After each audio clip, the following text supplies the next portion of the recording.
Un monde gouverné par des vampires, et les gens sont prêts à vivre avec. Ils admirèrent Victoria. Elle était une vampire de race pure. La jeune fille s'est tournée vers le gars et lui a dit qu'elle aimait son sang. Afin de rejoindre la course sanglante, Alexandre fut contraint d'abandonner son essence humaine. Il a vécu pour le bien de sa maîtresse, abandonnant tous ses anciens amis et parents parce que Victoria l'avait ordonné. Il y avait un procès dans ce monde, et si vous n'y alliez pas, la personne serait tuée immédiatement. Le monde dans lequel il vivait était fou. Et qui était le véritable maître de ce monde, les humains ou les vampires? Voyant des corps ensanglantés sur le sol de sa propre chambre, Victoria a demandé quel genre de détritus gisait là. Elle s'est tournée vers le gars, lui disant qu'elle ne pouvait pas supporter même une goutte de son sang, après quoi elle lui a demandé s'il voulait toujours être son subordonné. La jeune fille a ordonné que ces corps soient jetés dans la cuisine comme ingrédients pour cuisiner. Jérémie a tenté de s'opposer à la dame, affirmant que, selon le dernier amendement constitutionnel, l'usage privé du sang est interdit par la loi et qu'il serait plus correct de les envoyer à l'usine pour un enregistrement légal. Savourant un verre de sang, elle réfléchit une seconde, puis lui donna le feu vert pour envoyer les corps. La jeune fille pensait que la race du sang avait besoin de talent artistique pour que les gens grandissent heureux et insouciants, afin de transformer davantage les forts en dépendants, qui ne trahiront jamais leur maître, mais ne deviendront jamais l'un d'eux, et transformer les faibles en ingrédients. La race du sang régnait sur la terre depuis plusieurs années, et le sang n'était pas une nécessité pour eux. Victoria préférait une nourriture régulière, mais le sang était quand même bien meilleur. D'autres événements se déroulent dans la ville d'Émeraude, dans l'appartement dans lequel vivait Eric. L'homme qui essayait de réveiller Eric a dit que c'était très important. Il a traité le gars de sacrément fou et lui a demandé pourquoi il dormait pendant la journée. Après quoi, il a menacé que s'il continuait à dormir en classe cette année, l'homme serait obligé de le fouetter, et il ne restait que quelques jours avant il n'y avait pratiquement pas de début de cours et de temps pour le corriger. Le gars réveillé était assis sur son lit et essayait de reprendre ses esprits, et l'homme l'a poussé à continuer, lui disant qu'il était temps pour lui de descendre et de commencer à accepter des clients. Il a rappelé qu'il avait récemment eu 25 ans. Il se souvenait très bien de cette nuit, car il s'est couché tard sur un projet qui s'est avéré très réussi. Mais à la fin, son patron s'est approprié le résultat et l'entreprise a simplement licencié Eric. À cette époque, il était aux prises avec une hypothèque et il ne lui restait plus que 50 yuans sur sa carte, tandis que son père était confiné sur un lit d'hôpital. Eric était ivre ce jour-là. Il était assis au bord de la rivière et réfléchissait à sa vie de toutes les années passées. Il ne comprenait pas pourquoi tout s'était passé ainsi. Puis il a vu une fille entrer dans l'eau et a essayé de l'appeler pour lui demander ce qu'elle faisait. Cependant, elle ne l'entendit pas et le jeune homme se précipita après elle pour lui demander de regagner le rivage. Avec ses dernières forces, il a sorti la fille et a pensé que même lui ne l'avait pas fait. Mais pour une raison quelconque, elle a décidé. Après avoir sauvé la jeune fille, il lâcha ses mains et commença à plonger de plus en plus profondément dans l'eau. Eric ne se souvenait de rien d'autre. En regardant sa montre, il vit la date. « Nous étions aujourd'hui en mai 2077, pensa le gaz avec peur. N'est-ce pas quand il n'avait que 18 ans qu'il ne comprenait pas comment cela s'était passé? Comment il avait réussi à remonter le temps? Sortant en courant de la pièce, il essaya de comprendre si tout cela lui arrivait réellement ou si c'était en réalité une sorte de mauvais rêve. Précipitamment, Eric descendit les escaliers. Il a couru dans le salon de coiffure de son père et lui a crié dessus. Le jeune homme se précipita dans les bras de l'homme et commença à le serrer dans ses bras. Le père a demandé ce qu'il faisait et a suggéré que son fils ne s'était pas encore complètement réveillé. Et le gars a répondu calmement qu'il venait de faire un très mauvais rêve. C'était un très long rêve. Walter a serré son fils dans ses bras et il a dit que son père ne l'avait pas serré dans ses bras depuis très longtemps. Leur idylle a été interrompue par un client qui lui a demandé si sa coupe de cheveux serait terminée aujourd'hui. L'homme a promis de terminer sa coupe de cheveux immédiatement et a demandé sévèrement à son fils s'il n'avait vraiment pas de travail. Le client indigné a déclaré que sans son maître pressé, il ne serait jamais venu à cet endroit, après quoi il a menacé que si le maître le retardait dans l'après-midi, il détruirait sa maison. Eric voulait attaquer cet homme, le considérant trop arrogant, mais il a été arrêté par son père, qui en a ri en disant que la première chose que cet homme devait faire était de trouver un autre travail. L'homme a déclaré que cet après-midi, Le client devait assister à l'entretien avec la noble de race pure, Miss Victoria. Le père a continué à dire quelque chose. Mais Eric n'entendait rien du tout. Il était perdu dans ses pensées et pensait à quel genre de sang pur il était. Il ne comprenait pas ce qui arrivait à ce monde. Il se demandait si c'était le monde qu'il connaissait. Après s'être enfermé dans les toilettes, le gaz a commencé à parcourir toutes les dernières nouvelles et presque toutes liées d'une manière ou d'une autre aux races pures et à la race sanguine. Il ne comprenait pas ce que tout cela signifiait et qui était « c'est sang ». Le gars est allé chercher. Yo, espérant y trouver toutes les informations nécessaires. Eric a lu un article qui déclarait qu'ils étaient les dirigeants de la Terre. Il a été choqué par les informations qu'il a reçues. Le gars ne pouvait pas croire que les gens étaient gouvernés par des vampires et des parents par le sang. Le personnage principal a suggéré qu'il pourrait s'agir d'une invasion de la Terre et a essayé de trouver des informations à ce sujet. Il était hanté par le fait que la race humaine était asservie par les vampires. Il lui semblait que le temps de chargement des pages prenait une éternité. Il attendait de voir ce que le moteur de recherche lui renverrait à sa demande. Mais au lieu de divers articles sur ce sujet, le gars a vu une page d'erreur. Eric ne comprenait toujours pas ce qui arrivait au monde. Cette terrible icône de la page d'erreur lui a fait très peur. Et le gars s'est empressé d'éteindre sa tablette. Il était toujours intéressé par ce qui se passait dans ce monde et pourquoi il avait tant changé. Mais toutes ces recherches sur Internet ont beaucoup effrayé le personnage principal. Il était complètement perdu entre le monde où il se trouvait avant et celui-ci. Tout ce qui était clair pour lui, c'était que le monde dans lequel il se trouvait désormais n'était pas la réalité. Maintenant, Eric se demandait s'il resterait lui-même dans ce nouveau monde. Après tout, il a découvert une marque de morsure sur son cou. Il était à la fois surpris et effrayé à l'idée d'avoir pu être mordu par un vampire. L'homme a continué à examiner la marque de morsure lorsqu'elle a soudainement disparu de son corps. Il décida de se frotter les yeux, pensant à ce qu'il pourrait bien imaginer. Le gars pensait qu'il devrait simplement accepter la situation qui lui était arrivée. Ses yeux s'illuminèrent comme s'il était déjà un vampire. Le lendemain, Eric dit au revoir à son père et part à l'école, et il lui souhaite de bonnes études. Walter croyait que son fils n'avait été accepté dans une école aussi prestigieuse que grâce à la grâce de ses ancêtres. Mais le gars a dit qu'il y était entré grâce à son travail acharné et son zèle. Il a également rappelé à son père qu'il devait aller à l'hôpital et se faire examiner, car dans le monde d'où le gars est venu ici, son père avait un cancer en phase terminale. Le jeune homme espérait que s'il parvenait à le détecter plus tôt, il serait capable de faire face à cette maladie. Eric trouvait étrange de renaître dans un tel monde, mais malgré cela, il n'allait pas laisser passer sa chance. Il a déclaré avec joie qu'il était déjà en route vers une nouvelle vie, mais à ce moment-là, quelqu'un l'a traité de déchet. Ces gens ont dit à Eric de s'écarter. Les filles lui ont dit que ce n'était pas un endroit pour des voyous comme lui. Ils lui ont dit de ne pas bloquer leur passage, car cette partie de la cour d'école n'était pas réservée aux gens de bas niveau comme lui. Après quoi, une personne de la foule lui a expliqué que c'était un endroit réservé aux étudiants de niveau génétique de classe A et lui a dit de s'éloigner du tapis rouge. Eric se souvenait qu'il avait déjà vu quelque part des informations sur le niveau génétique. Sortant sa carte d'étudiant, le gars a vu que son niveau génétique était de classe C. Après quoi, il s'est demandé comment une personne obtenait sa classe génétique. Quelqu'un dans la foule s'est approché d'Eric et l'a poussé très fort, lui criant qu'il devait sortir de cet endroit. Un type s'est approché de lui, l'a écarté et a dit à Eric de le suivre rapidement. Eric regarda le gars et, pensant que son visage lui semblait familier, il lui demanda s'il s'appelait Ricardo. Dans sa vie antérieure, Ricardo était son camarade de classe. Il était un peu introverti. À cette époque, Eric avait un caractère sauvage. C'était un rebelle, pas différent des autres racailles. Avec le riche passé de Ricardo, ce n'était pas quelqu'un avec qui Eric pouvait facilement se lier d'amitié. Les gens l'appelaient le roi de la colline, et il croyait qu'il pouvait vraiment tout faire. Il sautait régulièrement l'école, se considérant comme la chose la plus importante au monde. Plus tard, la société lui a appris la vraie vie. Durant la période la plus difficile de sa vie, Eric a ravalé sa fierté et a envoyé un message à tous ses amis pour leur demander de l'aide. Il a demandé à emprunter de l'argent. À ce moment-là, il réalisa qu'il les considérait comme des amis. Mais en réalité, il ne l'était pas. Le seul qui l'a aidé dans cette situation à l'époque était Ricardo. Il a envoyé à Eric 5000 et a dit qu'il ne devrait pas abandonner et qu'alors le gars réussirait certainement. Après avoir lu le nom de l'expéditeur, il n'a pas pu comprendre de qui provenait l'argent.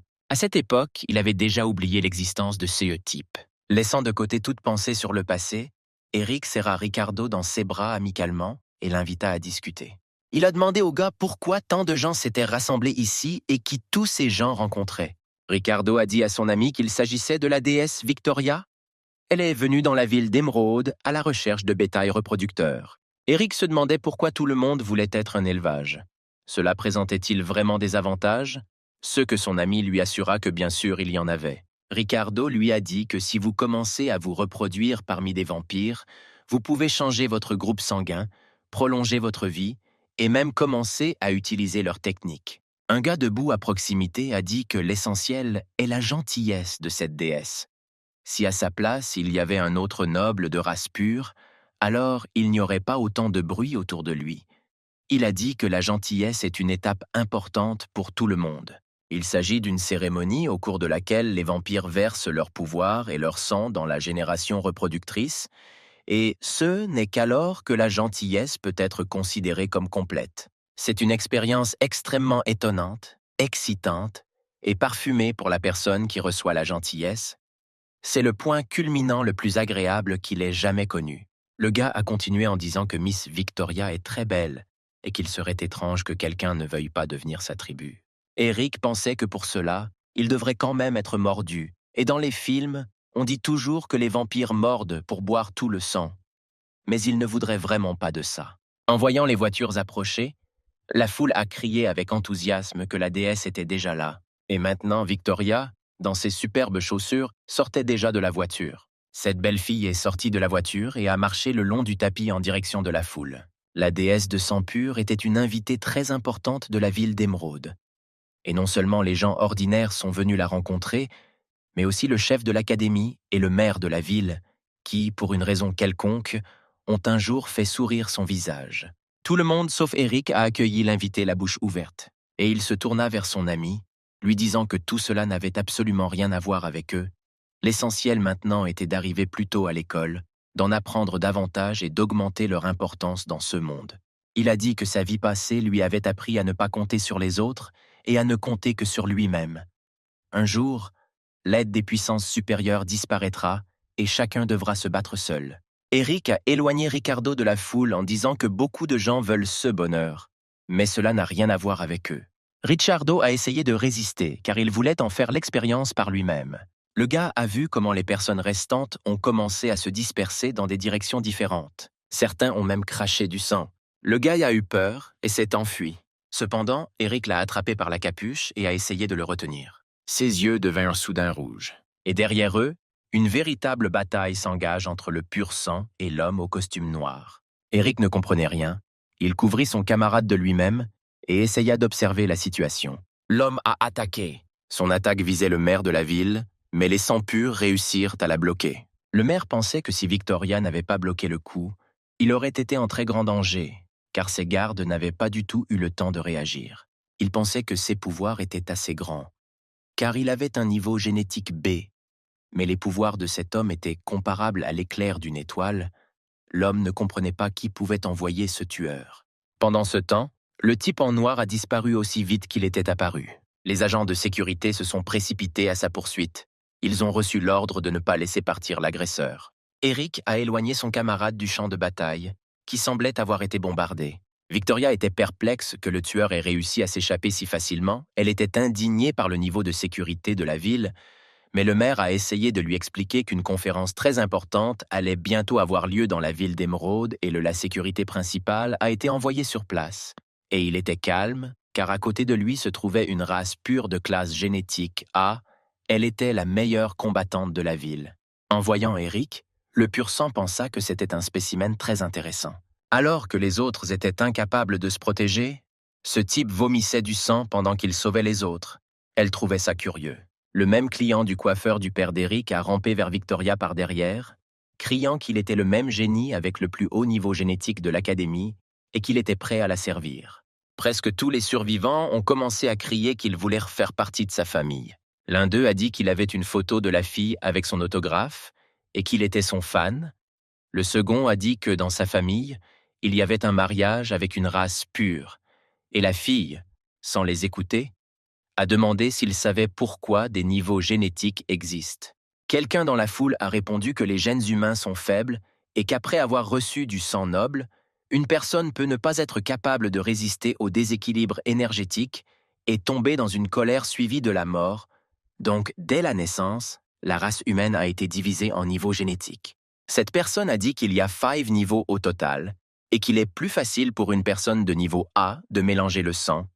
Donc, les chances de réussir le mélange avec un noble sont de 90%, tandis que pour la classe E, elles ne sont que de 10%. Victoria a dit qu'il avait raison, mais a raté un point, affirmant que tout est basé sur l'objectif de recevoir la grâce et s'applique à la fois aux personnes et aux aristocrates de race pure, mais qu'ils n'ont aucune restriction. Quel que soit le niveau des gens ordinaires, le succès avec les sangs purs tant qu'ils donnent la grâce est de 100%, donc tant que Victoria donne du sang noble, la classe A n'est pas différente de la classe E. Aux yeux de la fille, tout le monde est égal. Le gars a dit que c'est pour cette raison que les sangs purs peuvent être classés dans la noblesse. Et c'est aussi pourquoi la classe A est la plus forte. L'aristocrate a demandé si le rang était un indicateur de force, après quoi elle a répondu qu'après une prise de sang, tout commence dès le début. C'est un monde que ce type n'a pas été amené à comprendre. Après cela, elle a demandé pourquoi elle avait besoin d'un perdant. Le gars a été bouleversé par ceux qu'il a entendus et a demandé s'il avait vraiment perdu les élections. Il s'est qualifié de perdant, disant que les adultes ne l'accepteraient pas, qu'il ne voyait pas le sens de la vie et voulait se suicider. En lui demandant d'arrêter, Eric a retiré le couteau des mains de l'homme.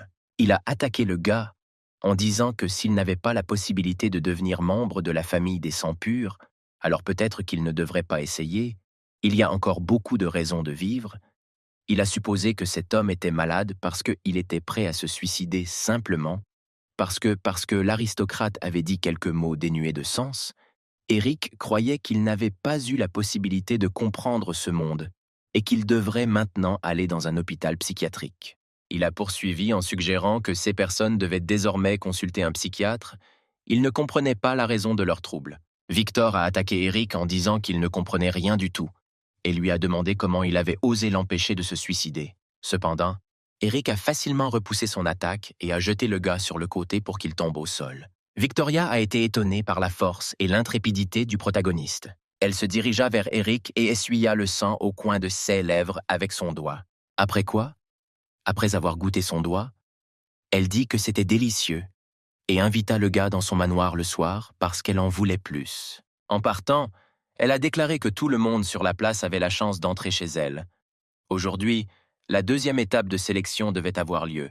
Victoria a promis que quiconque passerait le soir passerait la nuit. En regardant le gars, elle a dit qu'elle attendait déjà ses cris. Mère a annoncé à la hâte que tous ceux qui ont le droit de partir se retrouveront le soir à la mairie. Tous ceux qui ne se présenteront pas seront considérés comme s'abstenant, tandis qu'en s'enfuyant, il a dit qu'ils devraient apprécier la chance qu'ils ont eue. Après quoi il s'est précipité dans la voiture, pensant que sans race pure, il serait en danger. Tous les survivants se réjouissaient d'avoir eu une autre chance et étaient heureux qu'un nouveau test ait lieu. La foule a crié qu'ils pouvaient tous participer et que si tout réussissait, ils pourraient devenir esclaves. Et Eric ne comprenait pas ce que ces gens voulaient dire. Il pensait au harcèlement sexuel de cette femme. Ricardo était confus. Il ne comprenait pas s'il pouvait aussi passer un nouveau test. Car il n'a survécu que parce qu'Eric l'avait sauvé, le directeur de l'université a dit que bien sûr, il pouvait aussi y aller. Le gars s'est tourné vers lui, l'appelant papa, après quoi il s'est rendu compte qu'il l'avait dit à voix haute et s'est tu. Eric a pensé que le directeur de l'université et son ami avaient une apparence similaire. Il était donc possible qu'ils soient parents. Le père d'Eric a ordonné que les blessés soient emmenés à l'hôpital, après quoi il a demandé aux gars de le suivre, disant qu'il devait leur dire quelque chose. Ils se sont rassemblés dans la salle de réunion, puisqu'un nouveau test était sur le point d'avoir lieu. Le directeur de l'université avait besoin de tout enregistrer. Il a demandé à chacun de s'approcher de lui à tour de rôle et de signer les papiers. Eric était surpris de devoir signer quelque chose et voulait que quelqu'un lui dise quel serait le test. Les participants devaient signer un papier déclarant qu'ils étaient responsables de leur propre vie. Il avait peur pour sa vie et pensait qu'il n'était pas du tout obligé de signer ce papier. Le gars s'est tourné vers le directeur, lui demandant s'il refusait. Cependant, il a dit qu'il était trop tard pour le faire. Il a dit que le sang pur l'avait déjà vu et même invité. Si le gars partait, cela signifierait qu'il avait violé l'ordre. Le gars était surpris que ce soit si grave que cela puisse avoir des conséquences. L'homme lui a dit de manière agressive qu'il pouvait désobéir à l'ordre, mais que dans ce cas, 3 générations de sa famille seraient envoyées dans un camp de pionniers pour servir dans l'armée, mais comme sa famille était génétiquement faible et ne serait pas en mesure de servir, il serait obligé de travailler dans l'usine souterraine. Le gars avait froid à l'idée que 3 générations seraient obligées de servir dans l'armée ou de travailler dur. L'homme a dit qu'il avait déjà signé le papier et que si Eric avait le courage, il devrait venir organiser un concours en face à face. Il a dit que le gagnant deviendra un esclave, mais que si le gars perd, toutes ses chances disparaîtront. Après quoi, il est parti et seul le directeur de l'université et 2 amis sont restés dans la pièce. Ricardo a demandé à son père s'il devait signer ce document, et il a posé une contre-question, lui demandant si l'homme voulait devenir membre de la famille. Le gars a répondu à cela en disant qu'il ne savait pas, parce qu'il était faible et ne savait pas se battre. Ce jeune homme, tout comme Eric, ne voulait pas refaire le test. L'homme détourna le regard et répéta la même chose qu'il avait dite précédemment à l'ami de son fils. Eric a demandé à oncle Alexander si ce test était vraiment si sérieux. Le gars ne comprenait pas pourquoi tant de gens voulaient subir un test aussi difficile. Voulaient-ils vraiment tous mourir? Le directeur de l'université a demandé aux gars de se calmer et a promis de tout leur expliquer. Il a déclaré que la dépendance au sang est un signe de pouvoir et qu'aucun des résidents ne peut être à la hauteur de son statut. Les sangs purs sont membres d'une famille noble, ils sont les plus honorables. Ces personnes ont le droit de consacrer leurs fonds à diverses fins, telles que l'armée, aider les municipalités. Ils peuvent même créer leur propre armée. Et les esclaves sont des représentants de ce sang. Eric ne comprenait pas comment il était possible de faire tout cela.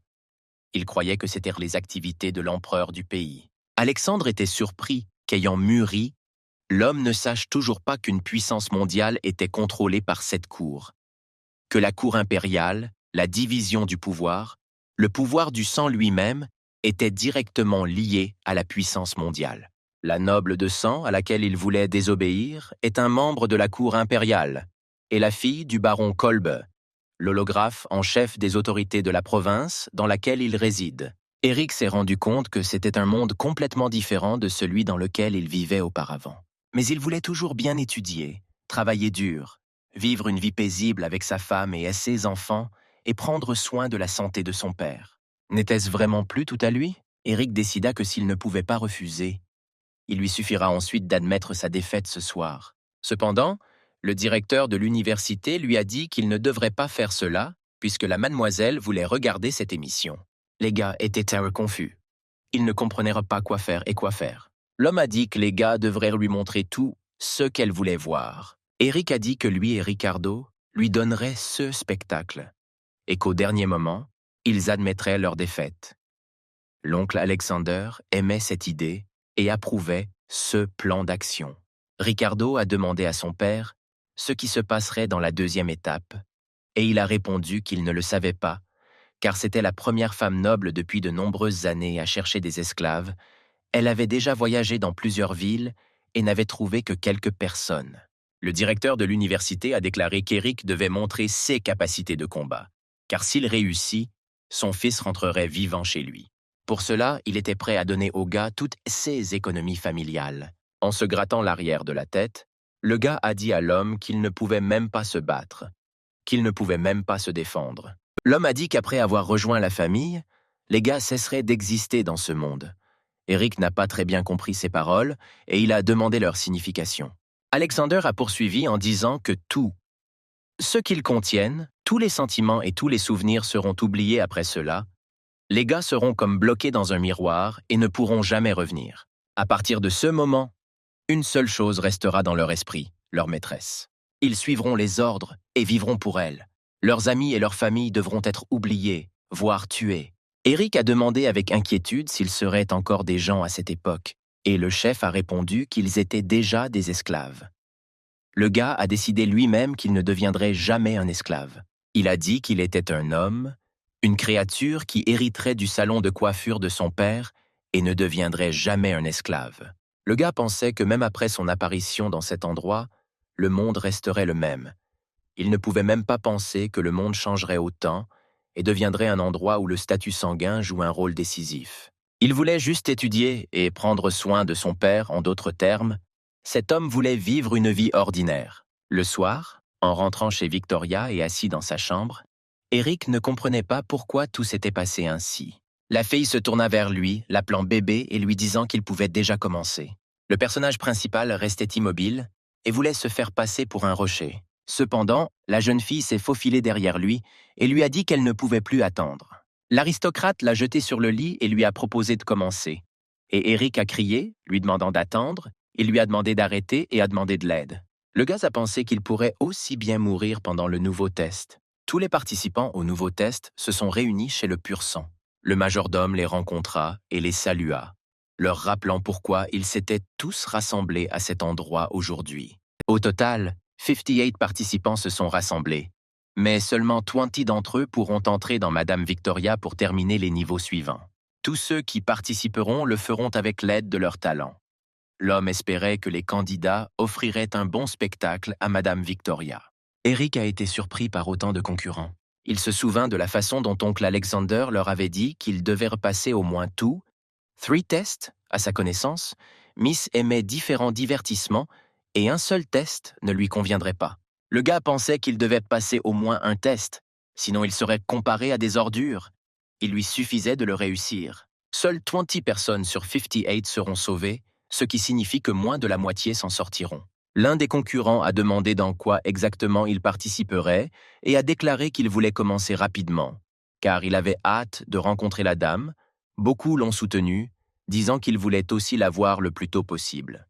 Ils ont tous crié, demandant de commencer le plus tôt possible. Klaus a dit aux participants qu'ils seraient surveillés dès leur entrée, et tous ceux qui parlent, sans autorisation ou font du bruit, seront expulsés. La foule auparavant bruyante était indignée, quelqu'un se demandant même comment cela était possible. La première règle pour devenir membre de la famille est d'être obéissant et de savoir comment se comporter. Et si le serviteur parle sans autorisation, il montre alors son manque de respect envers la maîtresse, après quoi il demande si les gars sont d'accord avec lui. L'un des candidats a dit non. Klaus a appelé l'observateur et lui a demandé combien de personnes instruites se trouvaient parmi les candidats. Recevant la réponse qu'il y en avait 32, il a été surpris qu'il y en ait autant. Il a déclaré que c'était trop et que seulement 26 personnes devraient le rester avant le coup d'État. Après quoi, il a suggéré de ne laisser que 6 participants l'année prochaine, estimant que dans ce cas, Miss Victoria tressaillirait moins de douleur. Après quoi, il a déclaré que seuls 5 candidats seraient capables de passer le nouveau test, ce qui signifiait que si un concurrent battait une personne, cela ne signifiait pas qu'il réussirait plus loin. Presque tous étaient satisfaits du nouveau test. Certains se sont levés et ont retenu leurs émotions, pensant que l'essentiel était de ne pas crier. Après tout ce qui a été dit, l'homme a annoncé que le nouveau test était un combat sans règles, qu'il durerait jusqu'à ce qu'il ne reste plus que 5 personnes dans le cercle, que ceux qui sortaient de ses limites n'iraient pas plus loin, puis il leur a permis de parler. Les gars avaient peur de devoir tuer leurs concurrents. Eric pensait que, heureusement, lui et Ricardo ne discutèrent pas. Un couteau a éclaté dans les mains de l'un des participants. Il a percé la poitrine de son adversaire avec. Stéphane a dit calmement que seuls 5 d'entre eux iraient plus loin. Et même s'ils restaient tous là, personne n'aurait la force de poursuivre les tests. Il a dit que c'était le moyen le plus simple et le plus rapide de gagner. Ce type a dit aux autres de ne pas s'approcher de lui s'il voulait survivre, car il devait être parmi les 5 derniers. Il regarda furieusement tout le monde et dit que si quelqu'un ose s'approcher de lui, il tuera tout le monde. Les gars pensaient que cet homme était fou et ne comprenaient pas comment il parvenait à porter une arme avec lui. L'un des concurrents a sorti une mitrailleuse et a demandé si quelqu'un avait des capacités. Tout le monde a commencé à sortir les armes, et la fille a demandé à Stéphane s'il pensait vraiment qu'il était le seul à venir avec une arme. La jeune fille a déclaré qu'à la suite de la bataille, seules 5 personnes étaient restées en vie et qu'il n'y en avait plus. Mais soudain, elle entendit un bruit derrière elle. En se retournant, elle s'est rendue compte que l'un des concurrents essayait de se relever et lui a tiré une balle dans la tête. Après quoi, elle a dit que maintenant, il n'y avait probablement plus personne d'autre en vie à part eux. Klaus a annoncé que Miss Victoria était très satisfaite de leur performance et qu'il faisait désormais partie de l'équipe. Les amis se levèrent et regardèrent tout ce qui se passait avec perplexité. Eric pensait que ces gens étaient fous. Il les considérait comme de parfaits psychopathes. L'un des survivants a demandé au gars s'il était étudiant, faisant une telle supposition à cause de son air innocent, et a promis de lui donner une leçon sur la façon dont la société peut être terrible. Et il a demandé au gars de ne pas pleurer après ça, et son ami a ri de ses mots. Ricardo pensait que c'était la fin parce qu'il était surveillé. Cependant, son ami l'a pris par l'épaule et lui a dit calmement de se calmer et de ne pas trembler. Il a dit qu'ils avaient déjà traversé un tour et qu'au second, ils admettraient simplement leur défaite et reviendraient. Ricciardo pensait qu'ils allaient simplement admettre leur défaite. Ces mots de son ami lui tournèrent dans la tête. Klaus a déclaré que les 32 personnes restantes commenceraient désormais le premier tour de la compétition. Les gars avaient peur que tant de gens soient morts et rien n'avait encore commencé. Et c'était le test le plus simple. Ils se demandaient si le One Air Tour serait encore plus difficile. L'homme a annoncé que cette fois, 20 personnes partiraient et que ces personnes pourraient entrer dans la chambre de Miss Victoria, après quoi il a annoncé le début. L'essence du test était la pêche. Les gars étaient indignés. Ils ont demandé si c'était de la pêche. Ils doutaient que cela puisse s'appeler du poisson. Klaus a rapporté qu'il s'agissait d'une chasse des deux côtés. Tout le monde a reçu des cannes à pêche faites d'un alliage spécial pouvant contenir une tonne, et c'est plus que suffisant pour sortir un si gros gars. L'objectif principal de cette pêche était l'appât. Il fallait verser une petite quantité de sang dans un compartiment spécial. Ces poissons sont des gourmets et ne sont attirés que par le sang le plus délicieux. Ceux à l'appât desquels ils ne répondent pas abandonnent automatiquement. Mais si le poisson mord et que le concurrent ne peut pas le retirer, alors il deviendra sa nourriture. Ces mots effrayèrent encore plus les héros. Après toutes les explications, l'homme a annoncé le début de la compétition de qualification. Les gars ont regardé ces monstres effrayants et ont réfléchi à la façon de les attraper. Prenant la canne à pêche, Eric se rendit compte qu'elle était très lourde. La canne à pêche seule, sans proie, pesait jusqu'à 45 kg, et avec le poisson monstre, elle en pèserait au moins 140. Ils ont vu à quel point il était difficile pour l'un des concurrents de tenir la canne à pêche, et ils ont réfléchi à l'énorme pouvoir qu'il possède. Cependant, Lucie a dit qu'il était un autre toxicomane et l'a traité de pauvre. Eric a demandé avec surprise pourquoi elle l'appelait ainsi. Après quoi, la jeune fille a expliqué qu'une croissance musculaire rapide et des yeux injectés de sang sont le signe qu'une personne prend de la drogue. Elle a expliqué que grâce à cette boisson, le potentiel du corps humain augmente pendant un certain temps. Mais cela est très dangereux. Car si vous ne maîtrisez pas ce pouvoir, vous pouvez soit mourir, soit devenir fou. Ce type a dépensé beaucoup d'argent. Cependant, jusqu'à ce qu'une personne devienne esclave, elle peut faire ce qu'elle veut. Après ce qu'elle avait dit, elle s'est retournée et est partie en disant qu'elle avait beaucoup de travail et a dit aux gars de continuer. Les gars ont regardé tout ce qui se passait autour d'eux et ont pensé que seulement 20 personnes pourraient réussir ce test. Mais il y avait déjà ceux qui avaient réussi à attraper le poisson. Mais il y avait aussi ceux qui étaient mangés par le poisson. Eric a dit à son ami qu'il devait au moins essayer de faire ça. Ils utilisaient leur sang comme appât, et ils commencèrent à attendre la morsure. Eric était sûr qu'aucun poisson ne s'intéresserait à son sang. Il s'est assis et a regardé le soi-disant flotteur. Le gars a déjà pris l'habitude de tenir une canne à pêche aussi lourde. Et puis il réalisa que quelque chose se passait en dessous. Le poisson mordit à l'hameçon, contrairement à toutes ses attentes. Le gars a crié de peur à propos de ce qui lui était arrivé. Il avait du mal à retenir sa canne à pêche. Eric faillit tomber, mais Ricardo se précipita vers lui et essaya de retenir son ami. Le personnage principal a demandé à son ami de ne pas le lâcher et d'essayer de le retenir. Ricciardo a crié qu'Eric pouvait le faire et a dit qu'il ne le laisserait pas partir. Eric était convaincu que cela fonctionnerait. Les gars ont réussi à monter le butin à l'étage. Les héros étaient très heureux d'avoir réussi à faire cela.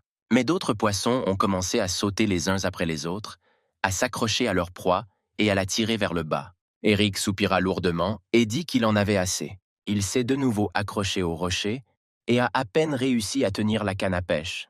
Mais son ami a quand même essayé de l'aider et ne l'a pas lâché. Ricardo attrapa les jambes d'Eric et, de toutes ses forces, posant ses mains sur le sol, essaya de faire sortir son ami avec sa proie.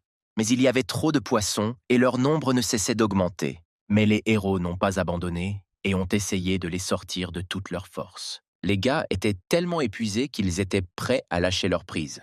Cependant, Eric a déclaré que s'il ne tirait pas de toutes ses forces maintenant, il n'aurait peut-être pas une telle chance. C'était comme s'il ressentait en lui une soudaine force, et avec un cri, il tira la canne à pêche. Il l'a attrapée avec une grande force et a tiré aussi fort qu'il a pu, et cela a fonctionné.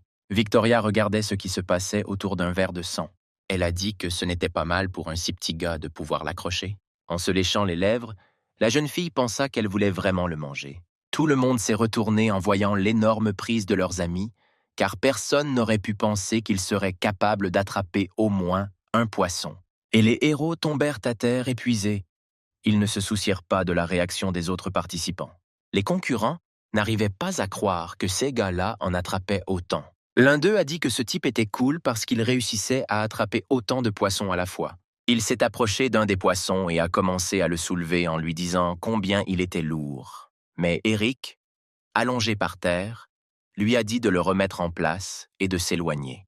Tous ceux qui s'approchaient regardèrent le gars avec colère. Et il se releva de terre et réitéra sa demande. Mais ils sourirent en disant qu'il avait attrapé tous les poissons et qu'il ne pourrait désormais aller plus loin que s'il partageait avec eux, car il en avait assez pour aller plus loin. Ricardo a défendu son ami, disant qu'il avait tout attrapé lui-même et qu'il voulait juste le voler. Essayant d'une manière ou d'une autre de rester debout, Eric a dit que c'était comme ça et qu'ils essayaient de le voler. Et la seule raison pour laquelle ils ne le font pas est leur incertitude quant à savoir s'ils peuvent le vaincre et si, selon les règles du jeu, il est possible de voler les autres participants. Et ils ne comprennent pas non plus s'ils sont autorisés à tuer à ce stade. Puis ils se sont tournés vers M. Butler et lui ont demandé de leur en parler en détail. Mais il a dit que Miss Victoria est toujours pour la paix, donc, selon les règles du jeu, cela est interdit. Mais les messieurs doivent respecter l'étiquette de la modestie, et depuis Eric a tellement de butin. Alors pourquoi ne le partage-t-il pas avec les autres? Sinon, il deviendra une cible. Après ces mots, le gars a pris un poisson et l'a lancé à Ricardo. Il a dit qu'ils étaient tous amis ici et qu'ils devraient donc s'entraider. Tout le monde en était content et attendait de recevoir le butin. Mais le gars a décidé de ramener le poisson dans son habitat. Les autres concurrents étaient en colère et lui ont demandé ce qu'il faisait. Et il a répondu qu'il les aidait parce que c'était eux qui se plaignaient qu'il avait attrapé tous les poissons et qu'il ne leur restait plus rien. Ils lui ont demandé s'il voulait vraiment qu'on le surveille, mais il a répondu calmement en disant que c'était un tournoi et qu'un seul d'entre eux pouvait devenir esclave. Eric a dit que s'il partageait du poisson avec eux, alors il ne cesserait pas d'être ses ennemis. Et dans ce cas, il doit se débarrasser de plus d'ennemis tant qu'il en a l'occasion. Mais s'il commençait à donner ses prises, alors ce serait un véritable suicide. Alex a dit que ce type avait trop confiance en lui. Après cela, Eric a décidé de donner un espoir supplémentaire. Il a proposé de donner le poisson à quelqu'un qui s'agenouillerait devant lui et l'appellerait papa. Le gars leur a conseillé d'y réfléchir, car il allait bientôt manquer de poisson, et on ne savait pas combien de temps il faudrait aux autres pour l'attraper. Il leur a ordonné de s'agenouiller immédiatement devant lui, leur rappelant que seules 20 personnes passeraient ce tour. Alex a demandé s'il pensait vraiment qu'il ferait ça, mais avant qu'il ait pu finir, Ralph s'était déjà mis à genoux et avait crié papa en se tournant vers Eric. Le gars l'a félicité et lui a jeté un poisson. Ralph a précisé que cet homme s'appelait Eric et a promis de le tuer plus tard. Ce à quoi Eric a répondu que cela n'avait pas d'importance et a demandé qui d'autre voulait s'agenouiller. Il les a invités à devenir son petit chien puisqu'il pouvait tuer pour avoir la chance de cesser d'être humain. Alex a dit à Eric qu'il serait définitivement tué. Mais il était calme et a répondu qu'il en avait assez de l'écouter. Il annonça de façon menaçante qu'il ne restait que 3 poissons et demanda si quelqu'un d'autre voulait s'agenouiller. Après un certain temps, plusieurs autres personnes se sont agenouillées. Ricardo a demandé à Eric si tout cela n'était pas trop pour un étudiant ordinaire. Le personnage principal a répondu non et a demandé à son ami de les regarder dans les yeux. Ils ne voulèrent tous qu'une chose, avoir la possibilité de devenir membre de la famille. Eric ne comprenait pas l'intérêt de tuer des gens juste pour avoir une chance de rejoindre le clan du sang. Ils n'étaient plus tous humains, donc il ne voyait aucune raison d'être humain avec eux. Il pensait que ces gens étaient des détritus. Il semblait à Ricardo que son ami était en train de devenir une personne complètement différente. Avant, il était un peu étrange, mais maintenant il est comme un fou. Il a aussi réussi d'une manière ou d'une autre à retirer tous ses poissons. Et finalement, qu'est-il arrivé à son corps? Le sang chaud mais frais de son cœur remplissait tout son corps, goutte à goutte. À cause du tremblement et de la tension, le gars ne pouvait pas se contrôler. Eric voulait du sang. Il ne comprenait pas comment il pouvait être à ce point humilié. Mais il ne pouvait pas se décider à en tuer un autre. Il pensait que c'était une bande de salauds inutiles. Il était désolé qu'il n'y ait pas de sang. Il a arraché un morceau de viande d'un poisson. Tout le monde était choqué et ne comprenait pas ce qu'il allait faire ensuite. Et le gaz a commencé à manger cette viande. L'un des concurrents a dit qu'il était définitivement fou. Il pensait que s'il ne faisait rien, ce type se suiciderait à ce rythme-là. Le majordome a signalé qu'il restait encore du temps pour attraper le poisson. Il pensait qu'ils étaient tous une bande d'idiots qui ne remarquaient toujours rien. Eric a continué à manger du poisson cru et a pensé que c'était une bonne chose. Il pensait que le test ne se terminerait pas de sitôt et que le poisson était la seule source d'énergie dans cet endroit. Ce poisson a un effet stimulant potentiel. Une personne ordinaire peut augmenter sa force plusieurs fois rien qu'en mangeant ce poisson. Il trouvait drôle que tous ces gens ne connaissent pas sa valeur. Eric s'est tourné vers son ami, lui disant que c'était très savoureux et qu'il devrait absolument l'essayer. Le gars pensait que si son ami faisait tout cela par instinct, ce n'était pas si effrayant. Le gars du salon de coiffure a demandé à Klaus s'il pouvait s'occuper seul du poisson qu'il avait pêché. Ayant reçu une réponse positive, il commença à découper l'énorme poisson. En voyant comment il gérait cela, le majordome pensa qu'il était très bien entraîné et que tous les idiots ici ne devenaient pas de plus en plus intéressants pour Klaus. Finalement, 20 personnes ont été identifiées et ont atteint la deuxième étape. Ricardo pensait que jusqu'à 11 personnes avaient été éliminées. Il était désolé que tant de personnes soient mortes. Il se rappelait que leur objectif était simplement d'entrer dans le deuxième tour et qu'après l'ouverture, ils annonceraient la défaite. Il se tourna vers Eric, lui disant qu'ils étaient enfin en sécurité et qu'ils pouvaient revenir, ce pourquoi il remercia son ami. Cependant, Eric n'a pas du tout réagi à ces propos. Il regarda ses rivaux et réfléchit. Que tout est encore à venir. Le gars a vu qu'il le regardait, laissant entendre qu'il était un cadavre. Eric n'a pas été surpris et leur a montré son majeur, et Ricardo a demandé avec irritation ce qu'il faisait. Richardo, lui, a suggéré de partir parce qu'il n'était pas nécessaire de les défier, mais son ami a dit que ce sont eux qui l'avaient reprovoqué en premier lieu. Il a continué, essayant de convaincre son ami. Le gaz a dit que la plupart de ceux qui sont passés plus loin se connaissaient et formaient une équipe. Bien sûr, il y avait des solitaires, mais ils étaient peu nombreux. Ils portaient tous des armes avec eux, comme s'ils connaissaient les règles du jeu depuis longtemps. Après ces mots, Eric a suggéré de rechercher des informations à ce sujet sur Internet. Il s'avère qu'après que certaines personnes soient devenues esclaves, elles ont découvert le secret et ont promu leur peuple au sommet. Ces gens sont vicieux et la position de membre d'une famille noble leur était assurée. Ricardo a dit que dans ce cas, rien ne dépend d'eux, et Eric a de nouveau demandé s'il avait vu leurs yeux. Indépendamment de ce qui se passera au deuxième tour, elle attaquera en groupe, immédiatement après le début. Eric a demandé à son ami de le tuer en premier, mais Ricardo lui a suggéré de se rendre avant le départ de la deuxième étape. Mais Ralph a dit qu'il était trop tard parce qu'Eric l'avait humilié. Il se tourna vers Eric et lui dit que pour les esclaves, il était un homme simple et de basse naissance. Ce type a dit que tout leur groupe est membre de la même famille et qu'ils sont nés avec du sang noble. Donc, lui et Eric sont différents. Ils ont été formés dès l'enfance pour devenir esclaves. Eric a répondu en disant qu'il comprenait pourquoi Ralph était si inutile et oublié. Il s'est tourné vers Ricardo et lui a dit qu'il avait raison et qu'ils n'étaient plus des personnes. Et tout ce qui est inhumain ne devrait pas vivre. Tout le groupe a ri et Ralph a raconté à quel point ils avaient peur, comme s'ils risquaient de tous les tuer. L'un d'eux a dit qu'Eric n'était qu'un poulet et ne méritait aucune attention. Il a dit qu'à côté d'eux, il y avait d'autres personnes qui savaient à l'avance qu'elles pouvaient emporter des armes avec elles, et ils doivent absolument faire attention. Ralph s'est tourné vers son frère, lui disant qu'il était le plus fort d'entre eux et lui a demandé de ne pas oublier ses frères après la victoire. Tout le monde était intéressé par ce qui se passerait lors de la deuxième étape de la compétition, mais quoi qu'il arrive, la compétition restera la même. Eric a demandé à son ami d'abandonner au tout début de la compétition, et il lui a demandé ce qu'il en était. Mais Eric a répondu que, comme son ami l'avait déjà entendu, qu'il gagne ou non, ils allaient le tuer. Donc au moins pour le plaisir de cela, il devait passer à autre chose. Au moins, vous pouvez d'abord tuer ces gens. Richardo a dit que son ami avait l'air effrayant et qu'il lui faisait de plus en plus peur. Il a demandé ce qui lui était arrivé. Eric a répondu qu'il ne comprenait pas lui-même ce qui s'était passé, mais que le sang l'avait submergé. Il est animé par une haine intense et il ne peut rien y faire. Ils ont annoncé le début de la deuxième étape et que sur 17 abandons, seules 3 personnes pourraient accéder à la troisième. La tâche suivante s'appelle le bâtiment perdu. Les participants doivent se rendre au 99e étage, mais là où Victoria attend les 3 premiers, s'ils le font, ils auront une chance de devenir esclaves. Les concurrents ont reçu des informations sur l'emplacement des ascenseurs et des escaliers. Le majordome a dit que les fours ascenseurs peuvent atteindre le 90e étage, mais que le 99e étage, où se trouve la dame, n'est accessible que par des escaliers à partir du 60e étage. Après une brève explication, il a demandé à tout le monde de venir vers lui. Il a demandé à chacun d'indiquer le numéro d'étage qui serait utilisé comme point de départ.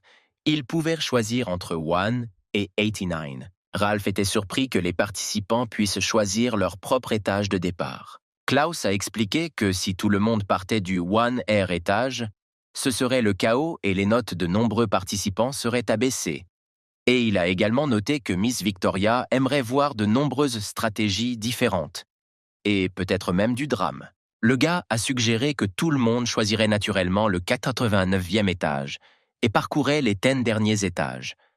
Mais le gars à côté de lui a expliqué que tout le monde ne prendrait pas une telle décision, car ceux qui commenceraient par les derniers étages seraient les premiers à avoir des ennuis et être physiquement épuisés. Ralph a suggéré que toute son équipe commence au 8e étage et tue simplement tous les autres. Ils y ont tous pensé, car ils étaient confrontés à un choix difficile. Ricardo a dit à son ami que tant que ce groupe de personnes formait une seule unité, ils étaient invincibles, et lui a demandé pourquoi n'abandonnaient-ils pas tous, mais Eric a répondu qu'ils ne feraient pas tous cela. Le gars les regarda avec un regard perçant et réfléchit. Sa pensée fut interrompue par un ami qui lui demanda si Eric pensait que ces gars-là se battraient. Eric a dit qu'il ferait certainement cela, car un seul d'entre eux pourrait devenir esclave, et qui le ferait? S'ils étaient si amicaux, alors pourquoi seul le gros homme s'est-il agenouillé devant lui et lui a-t-il demandé de lui donner du poisson à la place? Demande à son ami. Ils réfléchissent tous à la façon de s'entretuer. Après quoi Ricardo a demandé à son ami à quel étage il voulait commencer le test, et il a répondu qu'il avait déjà tout décidé lui-même. Sur le morceau de papier qu'Eric lui avait remis, c'était écrit au hasard. Après que l'homme ait vu l'inscription, il regarda Eric et y réfléchit. Que ce type est très courageux. A-t-il vraiment cessé d'avoir peur et ne craint-il pas de se retrouver accidentellement au 89e étage? L'observateur a demandé au majordome ce qu'il devait faire dans ce cas, et il a demandé quelle date on était aujourd'hui. En entendant en réponse que c'était aujourd'hui le 17, il a décidé que le gars devrait commencer par le 17e étage. Une fois que tout le monde a choisi l'étage de départ, le majordome a souhaité bonne chance à tout le monde et a dit que Victoria attendait tout le monde. Puis il agita la main et donna l'ordre de commencer. Des cercles lumineux ont commencé à apparaître sur le sol autour de chacun des participants.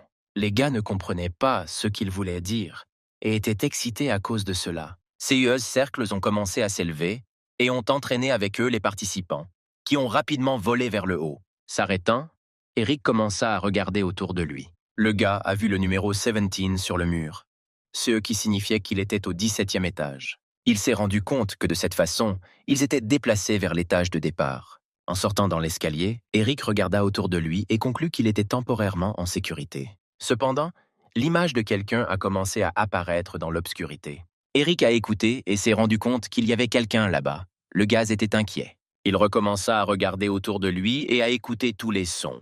Le type a vu un homme se préparer à l'attaquer. Mais Eric esquiva adroitement et il ne fit que disperser l'air avec son coup. Le gars s'est éloigné de lui en montant les escaliers. Cependant, cet homme se précipita après lui sans rester à la traîne. Il était féroce et a de nouveau balancé l'extincteur sur le personnage principal. Eric a donné un coup de pied à l'homme, lui faisant tomber de ses mains l'arme avec laquelle il voulait tuer le gars. L'homme a perdu pied sous le choc et est tombé dans les escaliers. Le gars a ramassé un extincteur et a décidé de le lancer sur l'agresseur. Mais il a crié à Eric pour lui demander d'arrêter. Il a demandé grâce, disant qu'il abandonnait. L'homme a réalisé toutes ses erreurs. Le personnage principal s'est arrêté et a pensé que sa vie était désormais sauvée. L'homme s'assit et regarda Eric. Il ne comprenait pas ce qui lui était arrivé. Grâce à diverses séances d'entraînement, son corps était en excellente forme et il était sûr de pouvoir battre même son entraîneur. Cependant, après avoir été frappé par ce type, Il avait l'impression que ses tendons étaient détruits. Au cas où, emportant un extincteur avec lui, le gars monta les escaliers et atteignit le 19e étage. Il marchait et pensait avoir reçu des informations importantes de cet homme. Leur équipe est composée de 100 personnes, réparties en 5 groupes.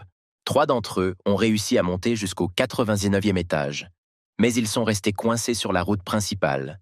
Les autres sont au 20e, 40e, 60e, 80e étage et ne laissent pas le repose-toi. Eric arriva au 20e étage et pensa que, selon ses renseignements, cet endroit aurait dû être gardé. Le type a sauté dans la cage d'escalier tenant un extincteur devant lui. En regardant autour de lui, il réalisa que c'était vide. Il pensait que le soi-disant groupe était inutile.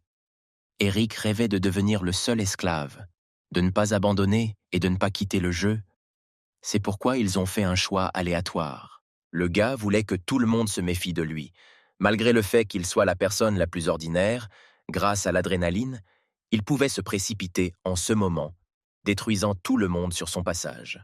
Il a immédiatement continué à monter les escaliers. Cependant, le gars a ressenti un violent mal de tête. C'était comme si tout à l'intérieur était simplement déformé. Le gars a remarqué que des veines commençaient à dépasser sur son corps. Il ne comprenait pas ce qui lui était arrivé. Puis des changements se sont produits dans ses yeux.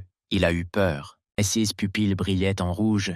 Profitant du fait qu'Eric était distrait, un autre participant lui sauta dessus. Ses yeux brillaient également de rouge.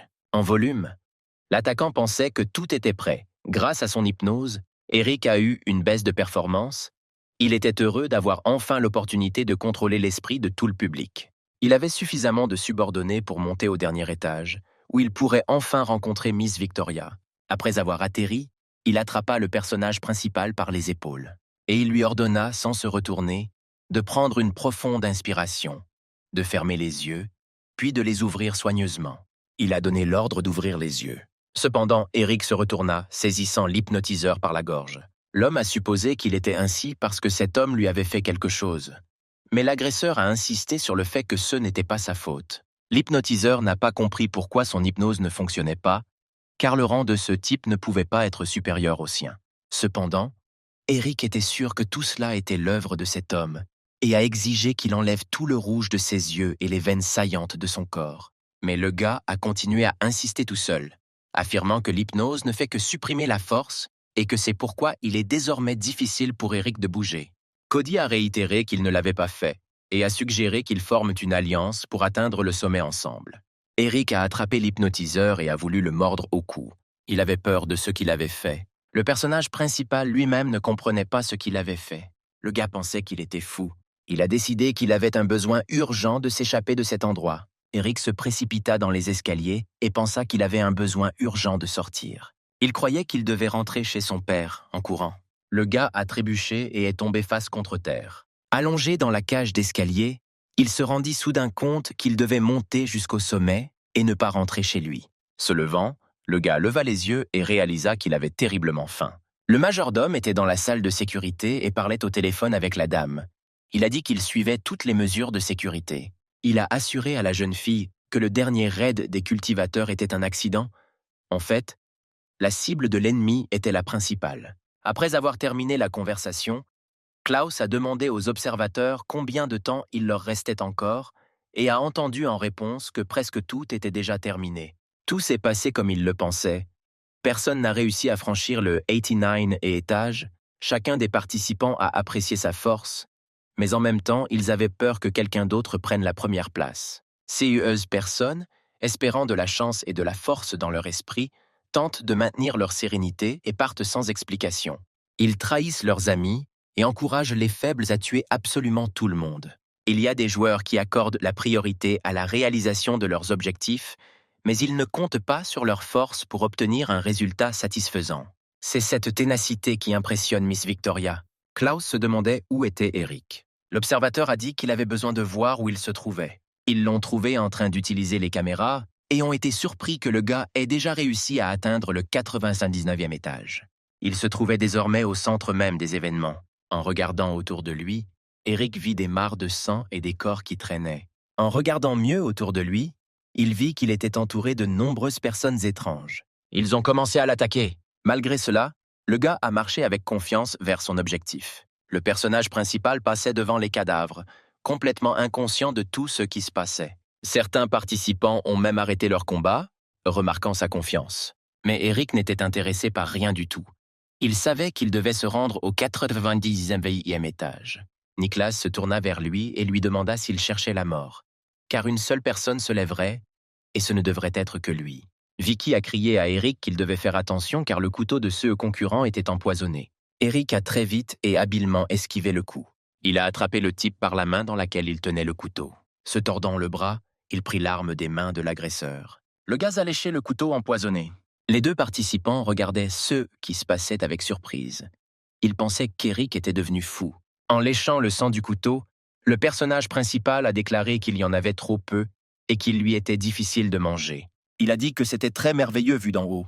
En regardant les escaliers, le gaz a dit qu'il était déjà très proche de la victoire. Avec des yeux brûlants et affolés, il dit qu'il était prêt à manger. Le gars voulait vraiment être à côté du pur sang. Laissant tout le monde se battre derrière lui, il continua à monter les escaliers jusqu'à son but. Vicky s'est précipitée après lui, car elle a compris que 3 personnes pouvaient monter au dernier étage. Voyant que les deux se dirigeaient vers le but, Niklas se précipita après eux. Mais tous les autres membres de son équipe couraient après lui. Ils l'ont jeté au sol et ont essayé de l'empêcher de grimper. Il leur a demandé ce qu'il faisait et a crié qu'il s'agissait d'une attaque collective. Maintenant, devant le précieux escalier, gisait toute une montagne de cadavres. Et Niklas a poursuivi son ascension, s'efforçant d'atteindre son objectif. Il pouvait à peine bouger, mais il n'arrêtait pas de se dire cela. Qu'il devait rejoindre ce foutu clan. Il devait simplement le faire. Miss Victoria était dans sa chambre, attendant que les 3 autres participants, déjà en route, apparaissent. La jeune fille a dit qu'elle aimait beaucoup les plats servis aujourd'hui, mais que les plus délicieux étaient les batailles près des escaliers, car l'assaisonnement du désespoir et du désir de victoire est le meilleur apéritif. Bientôt, l'aristocrate devait se voir servir 3 plats principaux, et elle se demandait lequel d'entre eux pourrait lui procurer le plus de plaisir. Victoria avait hâte de commencer, et leur a suggéré de commencer la fête. Une musique agréable a commencé à jouer dans la salle. Toutes les personnes présentes portaient des masques, dansaient et profitaient de l'ambiance. Les musiciens ont joué, créant une atmosphère agréable. Quelqu'un a annoncé que les concurrents approchaient et tout le monde s'est tenu à la porte, attendant leur apparition. Les portes se sont ouvertes et 3 participants sont entrés dans la salle. Ils sont allés au bal, où se rassemblaient toutes les familles nobles. Niklas était en colère. Il ne comprenait pas où se trouvait Miss Victoria et ce qui se passait. Mais les filles masquées lui ont dit qu'il ne fallait pas s'inquiéter, car Victoria faisait partie des centaines de belles dames. Les joueurs ont été félicités pour avoir atteint la finale et se sont vus confier la tâche suivante. Ils devaient trouver Madame Victoria parmi des centaines de belles femmes. Peut-être qu'elle est la plus belle, ou bien elle se cache derrière le rideau, portant un masque comme tout le monde. Et si elle s'habillait comme un homme ou travaillait comme serveur pour qu'aucun des candidats ne la reconnaisse? Les participants n'avaient qu'une seule tentative. Après avoir fait leur choix, ils devaient demander à la fille de danser. La vraie maîtresse Victoria restera avec le gagnant et lui montrera sa chambre. Et ceux qui commettent une erreur deviendront la proie des nobles présents. Les filles leur ont conseillé de ne pas commettre d'erreur, on rit et on dit que chacune des personnes présentes pourrait être Miss Victoria. Les personnes présentes souriaient, mais les gars ne savaient pas comment trouver ce véritable aristocrate. Ils étaient limités dans le temps et devaient choisir un partenaire de danse 30 minutes à l'avance. Niklas regarda ses adversaires et réfléchit. Ces pensées furent interrompues par Vicky, qui dit qu'elle savait ce qu'il faisait. La fille a décidé qu'il voulait la tuer ainsi qu'Eric afin de devenir à 100% le seul gagnant. Mais la jeune fille a dit qu'elle ne permettrait pas cela. Elle savait qu'elle ne pouvait pas vaincre Eric et décida qu'au lieu d'être un ennemi, il valait mieux l'utiliser comme bouclier. Elle a demandé à Niklas de suivre les règles du jeu. Mais la jeune fille était déterminée dans les dernières secondes à tuer tout le monde, simplement en utilisant la bombe dans son corps. La jeune fille appartenait à une organisation qui tue les traîtres qui ont complètement perdu leur humanité. Les êtres humains sont contrôlés par le clan du sang et ils sont condamnés depuis longtemps. Mais il existe encore un petit groupe de personnes qui ne trahiront jamais leurs principes moraux. Ils croient fermement qu'un jour tout changera et que quelque chose se passera définitivement. Les filles présentes dans la salle leur ont recommandé de ne pas perdre de temps et de commencer à chercher. L'une des belles dames a attiré Niklas vers elle et lui a demandé si elle ressemblait à Victoria. Elle a dit que le gars avait l'air inquiet, et Vicky, qui regardait ce qui se passait, a décidé que cet homme était un idiot. L'une des personnes présentes a déclaré qu'elle connaissait très bien Victoria et lui a proposé de l'aider dans les recherches, mais Vicky a refusé, affirmant qu'elle pouvait tout gérer elle-même. La jeune fille a soudainement eu un très mauvais mal de tête. Victoria regardait tout ce qui se passait depuis le balcon. Cela lui semblait magique. Elle disait que depuis que le gouvernement avait approuvé la loi pour protéger les gens, il y avait moins de chasse et de divertissement dans le monde, sans parler de ces grands banquets. Sa sœur Elisabeth s'est approchée de Victoria et lui a dit que la jeune fille savait vraiment jouer avec la mort, car ceux sont ses candidats aux esclaves. La jeune fille était sûre que personne ne pourrait retrouver sa sœur, car la salle était remplie de belles filles, et les gens ne savent pas comment garder leurs pensées pour eux, et encore moins chercher quelqu'un. Pointant du doigt Eric, Victoria dit que même si c'était le CA, ce petit bonhomme n'était pas si méchant. Elle sentait qu'il lui préparerait une surprise inattendue. Le sang pur n'eut même pas le temps de remarquer comment le gars montait les escaliers en courant. Attrapant la main de la jeune fille, il dit qu'il l'avait attrapée. La jeune fille lui a demandé s'il en était sûr et s'il n'avait pas peur qu'elle ne soit pas la bonne personne. Il a dit qu'il en était sûr, parce qu'elle était complètement différente des autres. Il a dit qu'il voulait de la nourriture et a promis de la manger. La jeune fille était ravie de ses paroles et a suggéré de sauter la danse dans ce cas. Elle l'a entraîné après elle et lui a dit qu'elle voulait le voir la manger. Voyant Victoria avec son adversaire, Nicolas tomba au sol, déçu que ce ne soit pas lui qui l'ait trouvé. Le gars pensait que c'était impossible et qu'il ne pouvait pas perdre. Vicky pensait qu'il ne pouvait pas s'enfuir et qu'elle devait faire exploser la bombe tout de suite. Elle ne comprenait pas pourquoi le bouton ne fonctionnait pas, ni si la bombe n'exploserait pas, mais la fille qui s'est approchée d'elle lui a expliqué que cette pièce contrôle les signaux et que la sécurité y est primordiale. Cette fille a dit que peu importe dans quel but Vicky était venue là-bas, mais qu'il était inutile de leur résister. Pendant ce temps, Victoria se retira avec Eric dans sa chambre. Elle a dit qu'elle voulait commencer maintenant, et le jeune homme l'a soutenue. Mademoiselle lui a dit qu'il serait le premier à dormir sur ce lit. La fille a dit qu'après avoir rejoint le clan, il lui appartiendrait complètement et, bien sûr, l'aimerait, après quoi elle lui a proposé de devenir son jouet. Et alors, elle sera la reine qui pourra le glorifier. Après avoir mordu le gars au cou, elle pensa à quel point c'était agréable. Le goût de son sang lui paraissait excellent. Victoria était sur le point de tomber. Elle voulait profiter tranquillement de ce moment. La fille pensait qu'après l'avoir approprié, ils auraient certainement le même parfum. Elle était si heureuse à ce moment-là. Eric interrompit ses pensées en lui demandant si elle était heureuse. Elle lui posa une contre-question, lui demandant s'il était intéressé par la raison pour laquelle la cérémonie n'était toujours pas terminée et, sans attendre de réponse, elle dit qu'il était trop tôt pour cela. Le gars a dit qu'il allait enfin goûter son sang. Il voulait le faire lentement, appréciant ce processus si intime. S'approchant très près de son visage, la jeune fille lui demanda s'il avait déjà eu envie de la manger. Eric a demandé si la fille était sûre qu'elle n'avait pas peur. Après quoi, il a promis de le manger. Il enfonça ses crocs dans son cou et commença à boire du sang. Victoria était indignée. Elle ne comprenait pas pourquoi il avait des crocs. La jeune fille a commencé à se débattre et lui a crié de la laisser partir. Elle lui a demandé d'arrêter. Victoria ne comprenait pas ce qui se passait. Il lui semblait qu'on la marquait. La jeune fille n'a pas compris comment elle pouvait se retrouver dans le rôle d'une victime. Parce qu'elle est une maîtresse. Elle a dit au gars de sortir de sa chambre. Cependant, il n'a pas du tout réagi à ses ordres. Elle n'arrêtait pas de lui demander d'arrêter et d'arrêter de boire son sang. C'était un peu fou. La jeune fille changea soudain d'avis et lui demanda de continuer. Eric ne s'attendait pas à une telle tournure des événements. Sans raison apparente, la jeune fille s'est adressée à lui en tant que maître et lui a demandé de continuer le rituel de bénédiction envers elle, sa servante Victoria. Elle s'inclina devant lui et continua de demander. Eric a ri et a dit que grâce à son sang, tout était devenu plus clair dans sa tête. Il se tourna vers Victoria et lui dit que même si elle était un sang pur ordinaire, il l'accepterait, même s'il le ferait avec un grand dédain. Elle était très reconnaissante envers le maître pour cela et dit qu'elle avait sa marque sur elle et qu'elle le ferait. Être une fidèle servante de son maître. Il décida de faire plaisir à sa servante et de lui offrir une tache de sang en l'honneur de cette occasion spéciale. La jeune fille était vraiment incroyablement heureuse de ce cadeau. Victoria a remercié Eric pour son cadeau. Elle a dit qu'elle était très heureuse de faire partie d'une famille aussi puissante et qu'elle ne pouvait pas quitter son maître maintenant.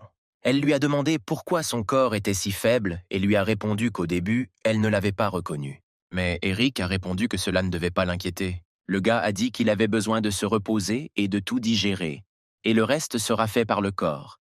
C'est le corps qu'il est dans sa jeunesse, et donc la fille doit lui être fidèle. Il ne voulait pas attirer l'attention, et a donc décidé de déclarer qu'il était désormais son esclave, après quoi il s'est allongé sur le lit et a dit qu'il serait le premier. Victoria regardait Eric dormir, et pensait à quel point il était mignon quand il dormait.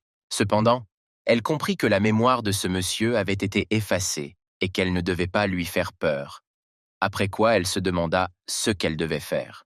Quand Eric s'est réveillé, il avait encore mal à la tête. En voyant Victoria, il était perdu. Elle l'appelait son petit serviteur et le félicitait de son choix, après quoi elle lui proposait de commencer. Victoria a demandé à Eric pourquoi il ne l'avait pas approché. Elle a supposé qu'il ne voulait pas s'amuser avec elle. Le gars a commencé à s'excuser en réponse, disant qu'il dormait simplement. Il a dit qu'il la quitterait et a essayé de quitter la pièce, mais les portes ne s'ouvriraient pas. La jeune fille s'est approchée de lui et lui a dit que s'il ne commençait pas, elle serait elle-même obligée de prendre l'initiative. Mais Eric la repoussa. La jeune fille lui a demandé s'il voulait vraiment l'abandonner, renoncer à son aide et à la chance de faire partie du clan du sang. Eric s'est mis en colère et a serré les poings. Il était gêné d'être avec la fille comme ça. Victoria pensait qu'il résisterait jusqu'au bout. Le personnage principal a déclaré qu'il préférait mourir plutôt que de se permettre de devenir la poupée de quelqu'un. Mais la jeune fille a dit qu'il avait tort, car personne ne devrait résister lorsqu'une personne plus forte devient le maître de son esprit.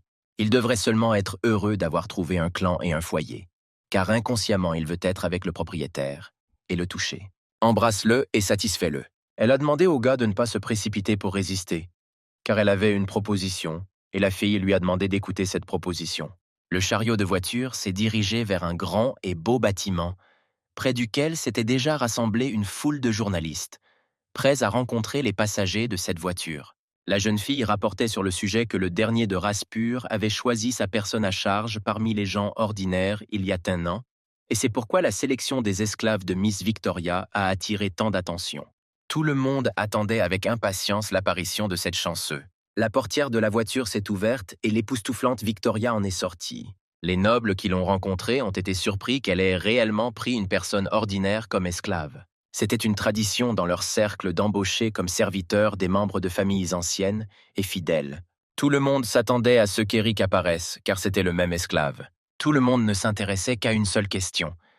Qui est cette personne? Il marchait fièrement à côté de Miss Victoria. Tous les paparazzi étaient pressés de prendre d'autres photos d'eux ensemble.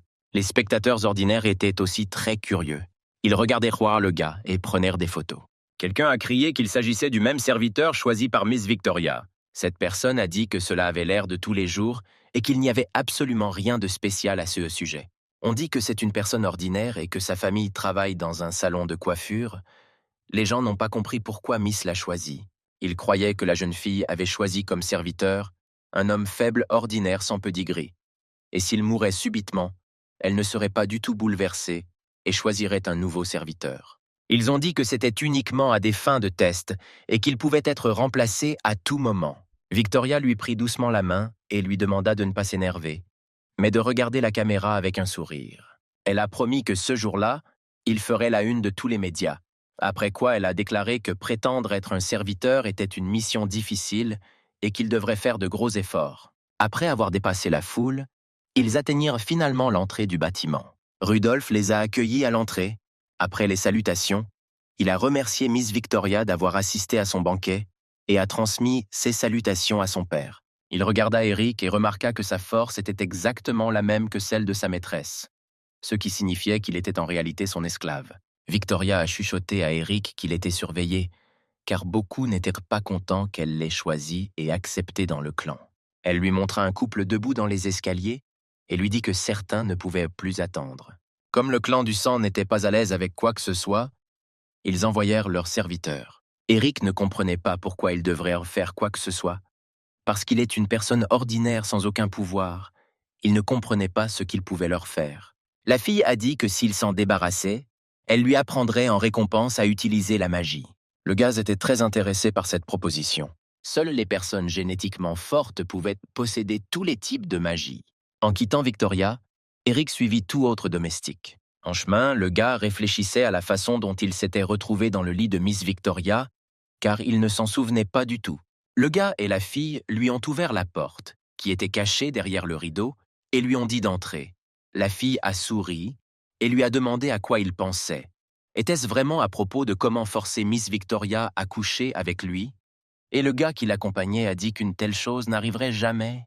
Avant que le personnage principal ne réussisse à franchir la porte, les gars l'ont informé que ce test que doit passer tout serviteur nouvellement rejoint dans le clan s'appelle la nuit des dépendants. Ce jour-là, l'homme lui-même devait être montré, ses manières et son éducation, son esprit et son corps, et bien sûr son pedigree. Personne ne peut arrêter le rituel pratiqué par la cour royale. Le gars est entré dans une pièce dans laquelle se trouvait une immense table et de belles chaises en bois autour. Une femme plus âgée, vêtue d'une robe noire, se tourna vers le nouveau venu Eric et lui ordonna de s'asseoir à table. Elle a dit au gars et à ceux qui l'accompagnaient de se dépêcher, car tout le monde était déjà réuni à table. Eric se sentit mal à l'aise et s'assit rapidement à table. La femme s'est présentée comme la directrice de la nuit des toxicomanes, après quoi elle a expliqué qu'immédiatement après l'apparition du toxicomane, et avant le début de la première danse, il devait participer à cette cérémonie, qui est une tradition royale. Tout le monde était réuni. Elle annonça le début de l'épreuve. Elle a ordonné à tout le monde de répéter après elle, puis a commencé à prononcer un discours dans lequel ils se sont adressés au roi miséricordieux et indépendant du clan, le remerciant pour la transformation de leur chair et de leur sang, grâce à laquelle ils ont pu évoluer et survivre. En signe de gratitude, ils s'inclinèrent à ses pieds, lui demandèrent de prendre leur sang, et pour qu'il leur permette de vivre leur vie misérable, ils croyaient que seule Sa Majesté pouvait rendre le monde meilleur. Ils ont dit que son pouvoir est un énorme cadeau pour eux et que tout ne vit que grâce à lui.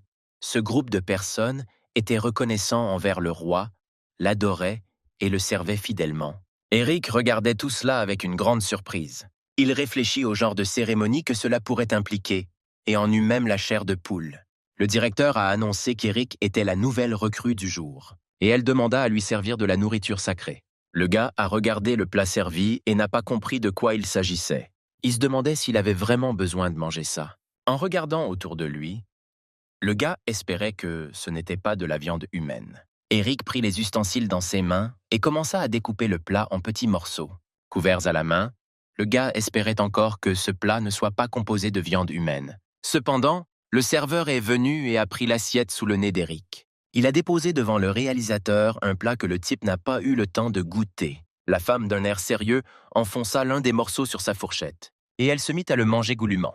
Eric ne comprenait pas du tout ce qui se passait et pourquoi ce plat était placé devant lui. Appréciant le goût du plat, elle a dit qu'il s'agissait d'agneau de 9 mois, très savoureux. Après le prélèvement de l'échantillon, la femme s'est levée brusquement de son siège. Puis elle sonna et lui dit d'utiliser la nourriture sacrée. La femme a remercié le grand roi, le début de leur lignée. Toutes les personnes présentes ont levé leur verre et l'ont remercié pour la gentillesse qui leur avait conféré leur lignée. Le gars assis à côté d'Eric lui a demandé pourquoi il s'était figé et lui a dit de manger. Il a dit que les boissons et la viande de ce banquet étaient de la plus haute qualité, comme on ne pouvait en goûter nulle part ailleurs. Il a regretté que les règles aient maintenant été simplifiées et qu'une sorte de constitution ait été signée pour le bien du bétail humain.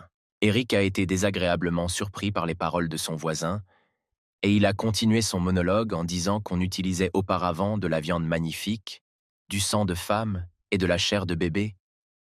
Le gars soupira tristement, se souvenant de ce goût. Il a promis, quand il en aurait le temps, d'emmener le personnage principal dans un endroit amusant pour qu'il puisse essayer quelque chose qu'il n'avait jamais mangé. Le gars a dit que Victoria avait de bonnes relations avec le chef de sa famille, et depuis qu'Eric en est maintenant membre de sa famille, même si tout n'est pas heureux, il promet maintenant d'être à ses côtés. Stéphane en a dit beaucoup plus. Et à la fin, il a dit que dès que tout serait fini, il emmènerait certainement Eric dans un endroit pour qu'il puisse s'amuser beaucoup. Il a promis que, sous la supervision d'un clan noble, Eric redécouvrirait le monde. Levant son verre et buvant une gorgée, il promit que le personnage principal s'habituerait certainement à ce goût. Eric se sentait dans une situation délicate. Il pensait que ce n'était pas une nuit de toxicomane. C'était plutôt une nuit de folie et d'insanité.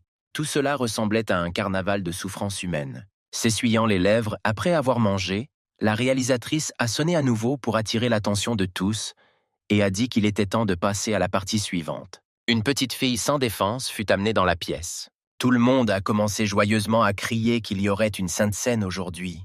Eric a regardé cette petite fille et n'a pas compris ce que signifiait ce sacrement, car devant eux, il y avait un petit enfant, et le gars ne comprenait pas ce que ces gens voulaient faire de lui. La femme claqua des doigts et dit qu'il était temps de commencer. Le personnage principal se tenait en face de la jeune fille et ne comprenait pas ce qu'on attendait de lui. Au cas où, il décida de prendre une position de combat. En regardant autour de lui, le gars était choqué. Il vit que tout le monde, sauf lui et cette fille, flottaient dans les airs. La réalisatrice a levé les mains et a parlé de la Sainte Seine. Mais Eric ne comprenait toujours pas ce qu'on attendait de lui. Le bébé se leva enfin. Elle regarda le héros avec de la tristesse dans les yeux. Et il la regarda et attendit ce qui allait se passer ensuite. La jeune fille lui tendit la main, mais il ne comprenait toujours pas ce qui se passait. Elle a sorti un couteau et s'est entaillé le poignet. Après quoi, la jeune fille l'a jeté par terre et son sang a coulé à côté, s'accumulant dans une petite flaque d'eau. Les vampires regardaient avec plaisir ce qui se passait. Et la jeune fille s'approcha et tendit ses 2 mains vers Eric. Elle lui offrit une friandise tandis que les larmes coulèrent sur ses joues. Et le sang continuait à couler sur le sol et à s'accumuler en petites flaques. Le directeur a demandé d'un ton menaçant ce que le gars attendait et lui a ordonné de terminer la cérémonie le plus tôt possible. L'un des vampires a dit que le gars était tout simplement trop lâche pour faire ça. Mais la nuit des toxicomanes a justement pour but d'aider les serviteurs à découvrir qu'ils ne sont plus humains. La femme l'a intimidé en disant que si le gars ne pouvait pas terminer la cérémonie, il ne deviendrait pas dépendant, et dans ce cas, il devrait la remplacer, devenant ainsi la prochaine victime. En entendant qu'il pourrait devenir la prochaine victime, Eric eut très peur. Il s'est tourné vers les personnes présentes et lui a demandé s'il avait bien compris que lorsqu'une personne rejoint un clan, elle cesse d'avoir des relations avec les gens. Après quoi, il a demandé s'ils voulaient boire du sang. Mais l'un des vampires présents a déclaré que dans leur clan, plus le rang est élevé, plus le sang est rare et les gens constituent la nourriture principale. La femme lui dit qu'il ne fallait pas penser qu'en devenant toxicomane, il pourrait se débarrasser de son rang. Selon les lois du clan du sang, seuls les plus forts sont au sommet de la chaîne alimentaire. Eric a déclaré qu'il avait réalisé que les gens ne sont pas obligés de donner leur sang aux vampires, et qu'en devenant esclaves, ils deviennent de la nourriture pour le clan du sang. Les personnes présentes ont déclaré que tout était ainsi et lui ont demandé d'être plus respectueux, car, devenu dépendant, même si son sang était pur, il ne pouvait pas se comparer à eux. Ils ont dit qu'il pouvait manger les esclaves à tout moment et lui ont dit de terminer rapidement la cérémonie puis de donner son sang. Après avoir divisé le sang, il serait capable de comprendre la signification de supérieur et inférieur. Ils ont dit à Eric d'admettre sa position. Devenue dépendante, une personne peut se nourrir de sang humain, mais elle reste toujours la nourriture des êtres supérieurs. C'est exactement ce que montre la nuit des toxicomanes. En s'approchant de la fille, Eric lui dit que tout ce qui se passait l'exaspérait et qu'il voulait vraiment tous les tuer. Pendant ce temps, une femme s'est approchée de Victoria dans la rue. Elle voulait la présenter à son fils qui était le chef de la police provinciale. Le gars s'est approché d'elle et lui a dit qu'il avait beaucoup entendu parler de Miss Victoria, après quoi il s'est présenté et a dit qu'il s'appelait Yehan. Il a demandé s'il pouvait inviter la fille à danser, mais elle s'est excusée en disant qu'elle devait refuser. La femme a expliqué à son fils que la jeune fille ne voulait pas danser et l'a invité à l'emmener dans un endroit plus calme. Elle a vu les jeunes partir et a pensé que cela pourrait contribuer à améliorer le statut de leur famille. Les rumeurs disaient que la position du souverain à la cour impériale orientale était désormais instable, l'empereur le réprimant. Elle ignore la situation et rend les gens ordinaires dépendants, comme une petite fille essayant de lutter contre une force immense. La femme pensait que si Victoria était assez intelligente, le mariage serait alors garanti pour leur famille. Victoria a remarqué que la mère du gars les surveillait et en a parlé à son interlocuteur. Mais il a seulement dit que sa mère était simplement intéressée par le comportement de la jeune fille. Puis, j'ai continué mon récit sur mon travail de policier. Cependant, la jeune fille ne l'écouta pas du tout. Elle était distraite par ses pensées, et lui, remarquant cela, lui demanda ce qu'elle y voyait. Mais la jeune fille répondit qu'elle s'inquiétait simplement pour sa servante.